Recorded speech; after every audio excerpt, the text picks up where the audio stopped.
안녕하세요. 나합격 시리즈 전산응용 기계제도 기능사 강의를 하는 서쌤입니다. 2012년 2회 기출문제를 풀어보도록 하겠습니다. 1번 스프링강의 특성에 대해서 물어봤는데요. 스프링강은 항복 강도가 커야 하고 크리프 저항이 커야겠죠. 그리고 반복 하중에 잘 견딜 수 있도록 이러한 성질들이 요구가 됩니다. 그리고 냉각 가공 방법으로만 제조된다고 했는데 기타 여러가지 방법으로도 스프링강을 제조할 수가 있겠습니다. 그래서 정답은 3번이 되겠습니다. 그래서 일반적으로 열 처리 등을 이용해서 탄성 한도를 높이고 항복 강도와 크리프 저항을 높이는 방법으로 이러한 요구들을 충족시키면서 제조를 하게 되는 게 스프링강입니다. 4번 보겠습니다. 내식용 알루미늄 합금에 대해서 물어봤는데요. 내식용 알루미늄 대표적인 게 알민, 알드레이, 알드리, 그리고 하이드로날륨이 대표적이겠죠. 라우탈은 주조용 알루미늄 합금입니다. 내열용 알루미늄 합금. 그래서 정답은 4번이 되겠습니다. 6번 보겠습니다.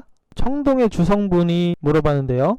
청동은 구리와 주석의 합금이죠. 황동은 어떤 것일까요? 구리와 아연의 합금. 그래서 정답은 3번이 되겠습니다. 그래서 추가적으로 청동하고 황동을 많이 헷갈려 합니다. 결국에는 구리 합금일 텐데 외우기 쉽게 청동은 우리 한글에서 치읓이 앞에 있죠. 히읗은 뒤에 있고, 그리고 구리는 똑같고요.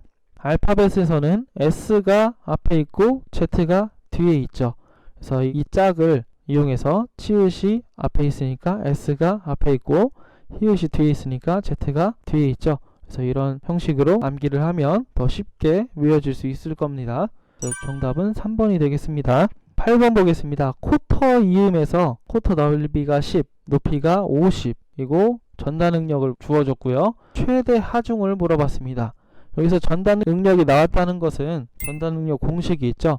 전달 능력 타우는 턱의 단면적 분의 힘, P가 되겠죠. 근데 이 단면적이 좀 주의해야 할 게 있습니다. 쿼터의 너비가 주어졌고 높이가 주어졌으니까 사각단면인 쿼터가 있는 겁니다. 그래서 사각단면인 이렇게 생긴 쿼터가 있는 건데요. 이 쿼터가 잘려질 때 어떤 부품이 이렇게 돼서 양쪽 면에 이렇게 이어져서 위아래로 이렇게 전단하중을 받게 될 겁니다. 그래서 정면도에서 보면 쿼터가 어떤 부품에 이렇게 감싸져서 당겨질 텐데요. 얘가 이렇게 이 부품이 당겨지면 이 쿼터가 쐐기 역할을 하는 것이죠. 움직여지지 않게.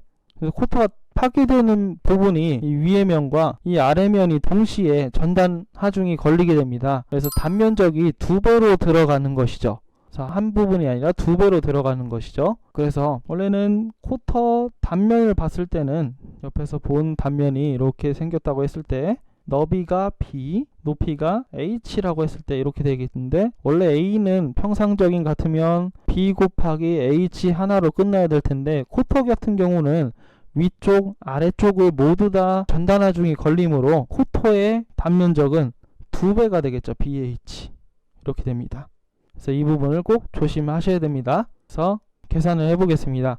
최대 하중을 물어봤으므로 P를 물어봤죠. 그래서 P에 대해서 정리를 하면 P는 타우 곱하기 A가 되겠죠. 타우가 20N/mm입니다. 그리고 여기서 A는 아까 구했듯이 2 곱하기 BH죠. 그래서 2 곱하기 B라고 하면 너비가 10 그리고 높이가 50이겠죠. 이렇게 해서 계산을 해보면 2만이 나옵니다. 2만이 나오는데 얘는 단위가 뉴턴 단위죠. 그래서 뉴턴 단위므로 하중을 킬로뉴턴으로 물어봤으니까 1kN은 1000을 빼주게 되면 20kN이 되겠죠. 앞에 보이는 요 킬로라는 뜻은 1000을 뜻하는 것이죠. 그래서 정답은 2번이 되겠습니다. 9번 보겠습니다. 나사의 피치가 일정할 때 리드가 가장 큰 것을 물어봤습니다. 여기 피치와 리드의 공식이 있죠. 리드는 나사 줄수 곱하기 피치죠. 근데 피치가 일정하다고 했으니까 리드가 가장 크려면 줄수가 많아야겠죠. 그래서 네 줄 나사가 가장 크겠습니다. 리드가. 그래서 정답은 1번이 되겠습니다.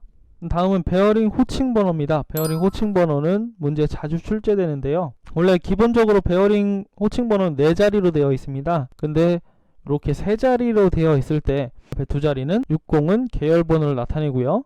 뒤에 한 자리는 베어링의 안찌름 번호를 이야기합니다. 이렇게 안찌름 번호가 두 자리가 08이 아니고 한 자리로만 이루어져 있을 때는 이 한 자리에 있는 치수를 그대로 사용해서 안찌름이 8mm인 경우가 되겠습니다. 따라서 정답은 1번이 되겠습니다. 예를 들어서 베어링 호칭 번호 6033이 있다고 했을 때 앞에는 계열 번호고요. 뒤에는 안찌름 번호가 되겠죠.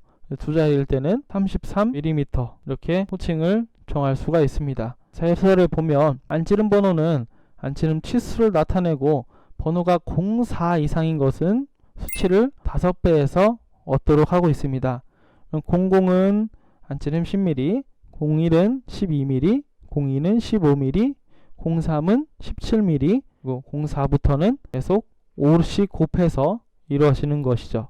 그 이외의 것들은 그대로 적어주시면 되겠습니다. 11번을 보겠습니다. 스퍼기에 이수가 나왔고 모듈이 나왔습니다. 여기서 바깥지름을 조심해야 되는데요. 바깥지름은 이끄원지름을 이야기합니다. 우리가 기본적으로 알고 있는 D는 MZ라는 공식은 피치원지름을 이야기합니다. 스퍼기의 그림에서 1.3선으로 그려져 있는 그 가상의 선 있죠. 그 선을 피치원지름이라고 하는데 여기에서는 피치원지름을 물어본 게 아니고 바깥지름을 물어봤죠.